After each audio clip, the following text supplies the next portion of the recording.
100 টাকা না দিলে দেবো না। এই তুমি কি আমার বউ না রক্ষিতা? সবসময় তোমাকে 100 টাকা করে দিতে হবে কেন? ফ্রি ফ্রি হলে তুমি সবসময় আমাকে বিরক্ত করবে। ফেলো পুরি মাখো তেল। তোর ঘোড়ার ডিম ভাল লাগে না, আমি আবার বিয়ে করে আসবো। প্রথম এসো মধু। মিতা, প্রথম তুমি তো টাকা ছাড়া কিছুই চেনো না, তোমাকে প্রতিদিন 100 টাকা করে দিয়ে দেবো। বিছানা ছাড়ো, আমরা শোবো। চলো সত্যি সত্যি যাও। আরে বেরো। কামান মধু। না, তুমি জানো না সোহাগ রাতে বউকে উপহার দিতে হয়। ও আচ্ছা ঠিক আছে, এই নাও আমার মোবাইলটা তোমাকে দিলাম। সেই পুরানো ফোন আমি নেব না, আমাকে নতুন আইফোন দিতে হবে। আচ্ছা ঠিক আছে, দেবো, চলো।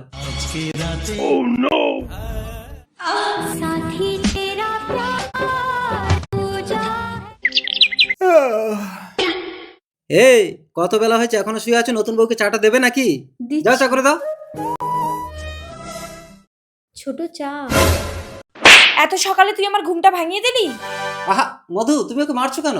এই নাও তোমার 100 টাকা। কিসের টাকা? ও ঘরে কাজ বাজ করে তো, তাই ওকে প্রতিদিন 100 টাকা করে দিতে হয়। ও আচ্ছা। ছাড়ো, নিতে হবে না। এই আমি তো তোমাকে সবকিছু দিলাম, এবার তোমার সবকিছু আমাকে দাও। আচ্ছা বলো কি চাও তুমি? তোমার অ্যাকাউন্টে যত টাকা আছে সব আমার অ্যাকাউন্টে ট্রান্সফার করে দাও। ও তো প্রতিদিন 100 টাকা করে চাইতো, আর এ তো পুরো অ্যাকাউন্টটাই খালি করে দিতে বলছে। ঠিক আছে দিচ্ছি। দেখো গেছে? ঠিক আছে তো? ঠিক আছে।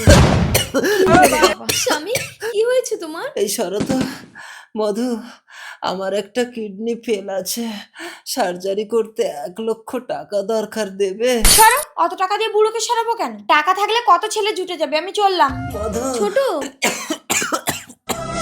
এই নামে 1 লক্ষ টাকা, তুমি তাড়াতাড়ি সার্জারি করো। এত টাকা তুমি কোথায় পেলে মিতা? আগে তুমি আমাকে 100 টাকা করে দিতে না, সেগুলো আমি জমিয়ে রেখেছিলাম। আমার কিচ্ছু হয়নি মিতা, তুমি তো প্রতিদিন মাত্র 100 টাকা করে চাইতে, আর ওর সীমাহীন চাহিদা আমি কোনোদিনও পূরণ করতে পারতাম না, তাই বুঝতে পেরে প্ল্যান করে ওকে তাড়ালাম। কপালে যতটুকু থাকে ততটুকুতেই সন্তুষ্ট হতে হয়। আমরা যুগে যুগে